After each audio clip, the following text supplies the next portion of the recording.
Bismillahirrahmanirrahim. Assalamualaikum warahmatullahi wabarakatuh.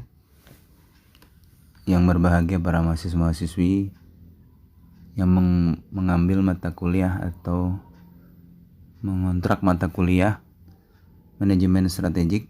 Ini merupakan mata kuliah yang prasyarat dari mata kuliah sebelumnya, karena sudah di semester 7 berarti sudah lulus mata kuliah MSDM, pemasaran, produksi, dan keuangan.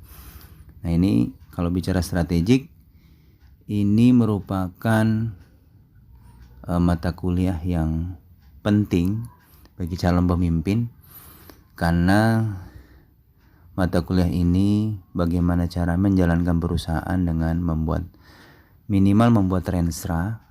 Jadi setelah mata kuliah ini berakhir, diharapkan para mahasiswa capaian mata kuliah ini membuat renstra minimalnya. Kemudian renstra itu kan isinya visi, misi, program, tujuan, termasuk nanti budaya organisasi, membuat timeline atau juga mutu.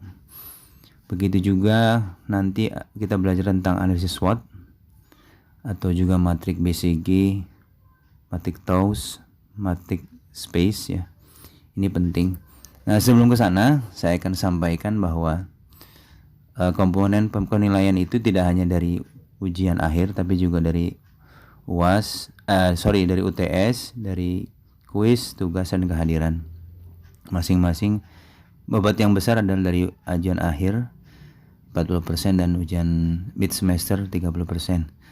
Selanjutnya nanti saya juga akan menyampaikan kuliah lewat podcast atau juga di channel YouTube saya.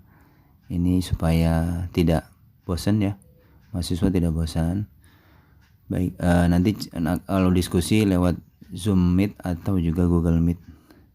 Beberapa pokok bahasan yang akan kita bahas di satu semester kaitan dengan pertama adalah pendahuluan, itu bicara pengertian manajemen ruang lingkup, sejarah program strategik dan hierarki strategik.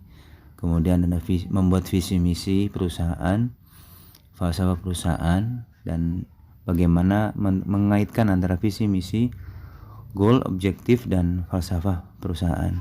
Kemudian nanti ada juga belajar tentang model deskriptif manajemen strategik. Kemudian belajar juga tentang lingkungan internal eksternal. Ada istilah itu ALI dan ALI. Analisis lingkungan internal, dan ALI itu analisis lingkungan eksternal. Kemudian selanjutnya mempelajari tentang bagaimana memetakan tentang manajemen puncak, corak manajemen strategik, itu juga akan kita bahas. Kemudian ada CSR, tanggung jawab sosial perusahaan, ada juga forecast, ada juga kultur perusahaan dan sumber daya perusahaan. Kemudian kita juga akan bahas di sebelum UTS itu ada namanya evaluasi manajer strategik, kemudian analisis portofolio, membahas walaupun ada mata kuliah tersendiri ya, portofolio. Kemudian setelah itu setelah UTS juga kita akan lebih pada implementasi, bagaimana membuat formula strategik, bagaimana melihat implementasi strategik juga dari segi pemimpinan, struktur, dan budaya, termasuk juga penyusunan matriks strategik lain, termasuk seleksi strategik terbaik.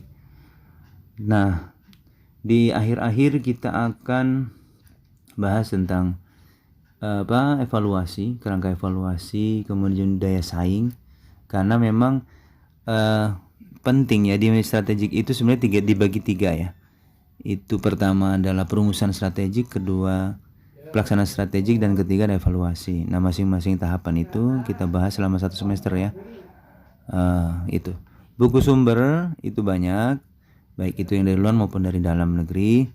Ada Piers Robinson yang diproduksi oleh Winarupa Aksara, kemudian Suharsono Muhammad dari Yogyakarta, Hanger dan Wilan itu juga dari strategik, dari Andi, penerbit Andi dan Yogyakarta. Kemudian Fed R. David ini yang biasanya sering digunakan ya, biasanya ada edisi revisinya terus.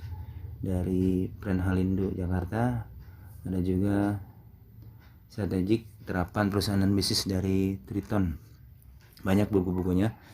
Kemudian itu tentang literatur. Sedangkan tugas perkuliahan ada mandiri dan ada group work. Nah, saya lebih banyak mandiri karena memang group work biasanya banyak yang mengerjakannya cuma 2 orang tapi isinya 5, 10 satu grup ya. Kasihan yang ngerjain. Kemudian ada juga nanti studi kasus ya, dalam hal ada kan metode pembelajaran tuh ada small group discuss, kemudian ada role play juga atau student learning center, ada juga discovery gitu ya. Kemudian ada juga FGD forum group discuss, itu tergantung kebutuhan. Ada juga kemudian beberapa alat bantunya ya, contohnya karena daring sekarang berarti harus siap-siap dengan aplikasi di medsosnya di smartphone. Nah, itu tentang introduction, silabus dan tujuan atau capaian pembelajaran mata kuliah. Diharapkan mahasiswa minimal membuat lensa itu bisa, begitu juga menganalisa visi misi perusahaan, baik perusahaan swasta maupun perusahaan BUMN, BUMD, begitu juga baik lembaga pemerintahan maupun lembaga swasta atau NGO. Kemudian kita akan menyampaikan bahwa kalau berbicara manajemen berarti kan mengelola ya, usaha untuk mencapai suatu tujuan tertentu melalui kegiatan orang lain. Sedangkan strategik merupakan cara untuk mencapai sasaran jangka panjang. Jadi manajemen strategik itu ilmu tentang perumusan, pelaksanaan dan evaluasi keputusan lintas fungsi yang memungkinkan organisasi mencapai tujuannya. Nah, ini memang background dari manajemen strategik. Kita harus flashback ke belakang, mengenal lagi, membuka-buka kembali mata kuliah MSDM, pemasaran, produksi, keuangan, begitu juga pengantar manajemen. Karena memang manajemen itu, inti dari manajemen adalah leadership.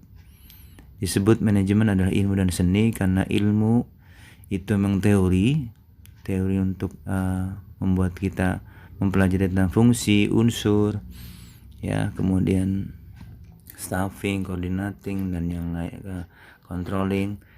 Sementara untuk seni memimpin. Makanya biasanya pemimpinan itu penting. Beda pimpinan, beda ide, beda kepala, beda biasanya dalam hal kebijakannya ya. Itu sekelumit tentang mata kuliah di awal. Mudah-mudahan bermanfaat. Insyaallah nanti untuk mata pertemuan kedua dan selanjutnya kita bisa sambung. Terima kasih. Kurang lebihnya mohon maaf. Assalamualaikum warahmatullahi wabarakatuh.